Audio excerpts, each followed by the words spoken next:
trouver une solution. Non, c'est bon.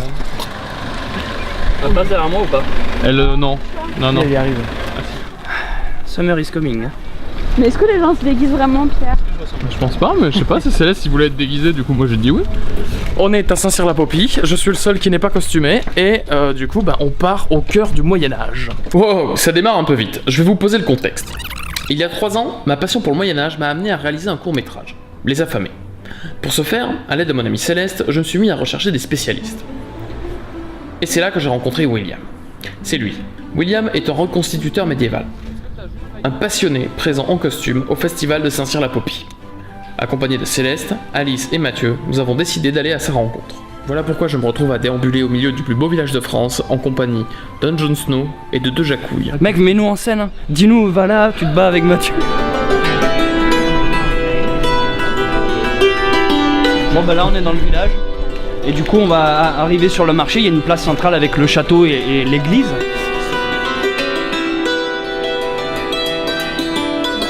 Ils sont vraiment bien ici, on a réussi à trouver leur campement qu'on n'avait pas vu en arrivant.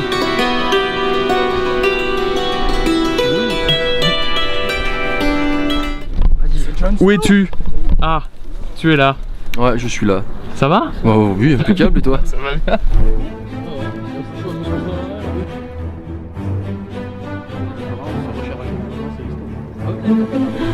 On fait une interview? Tu veux pas monter tout là-haut? Tu peux monter tout là-haut toi? Allez, vas-y. On est en train de monter vers le haut de Saint-Cyr-la-Popie pour aller interviewer William. Tu as quoi au dos William là actuellement? 3 hernies discales. Voilà, donc le gars est quand même motivé quoi.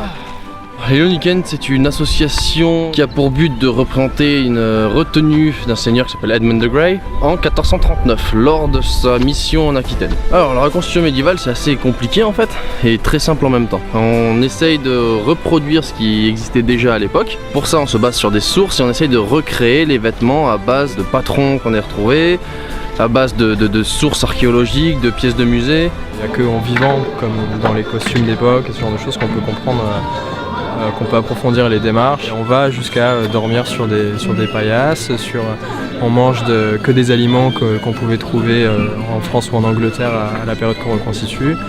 Donc en fait, il y a un travail de recherche quand on vient justement s'installer ici. De voir par exemple, bon ben là j'ai des chaussures qui sont bien lisses. Voilà, ça, sur la pierre, et ben on se vautre, sur l'herbe mouillée on se vautre, sur l'herbe tondue on se vautre encore plus. Et d'une manière générale, chaque pièce du costume en fait oblige à réapprendre à utiliser des vêtements, à s'habiller. Sur ton costume, ça veut dire que tout est étudié? Tout est étudié pour être le plus proche possible de l'histoire. Après, il y aura toujours des erreurs, il est loin d'être parfait, mais c'est pour l'instant ce que j'ai de plus correct à présenter par rapport à l'histoire. Porte que tu sois habillé tout en noir, du coup, est-ce que ça a une signification? Ah oui, les couleurs ont une signification. Les couleurs ont une grosse signification. Le noir, le rouge, le vert sont les couleurs les plus difficiles à obtenir au XVe siècle. Donc si on arbore ces couleurs, c'est qu'on a des sous. En fait, si on compare par rapport à Alexis qui est là, lui il n'a pas vraiment de couleurs riches. Il n'a pas de rouge, pas de noir. Il a du vert, mais du vert terne. C'est un soldat, et moi, quand on me voit avec ces habits-là, je suis quelqu'un qui, quand même, qui a une certaine fortune, on va dire comme ça. Tu pèses dans le game, quoi, comme on dit. Voilà. je me la raconte.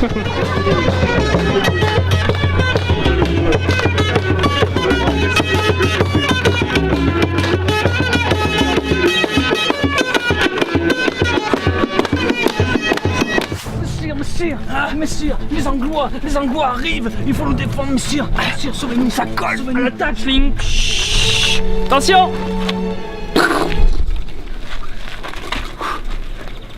Ça m'en a fait perdre ma cape.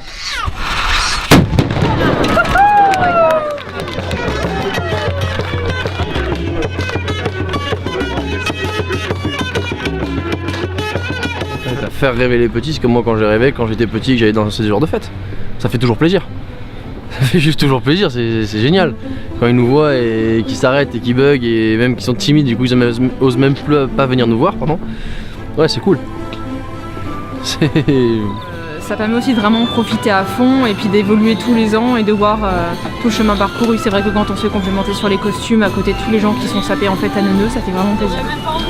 Quand tu dis gens sapés en fait à neuneux, par exemple, tu penses à qui? Alors Jon Snow, C'est quoi ton point de vue justement sur quelqu'un qui est déguisé, tu vois, comme Céleste du coup et comme toi du coup qui a Ah, c'est vraiment un intéressant costume parce que en fait là la réponse qu'on pourrait attendre c'est que je dis que c'est un gros une petite et après moi on va m'appeler le de la reconstitution, il y a un peu cette guéguerre.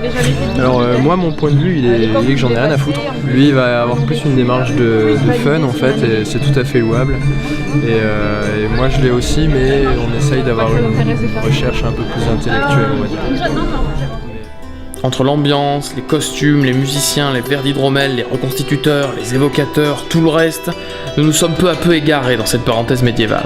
J'étais avec des amis et ce reportage est devenu secondaire. À la base, mon but c'était de vous faire rencontrer des gens passionnés. Alors je pense que, avec ce que vous avez vu, vous avez l'embarras du choix. Au revoir et à bientôt sur Média 46.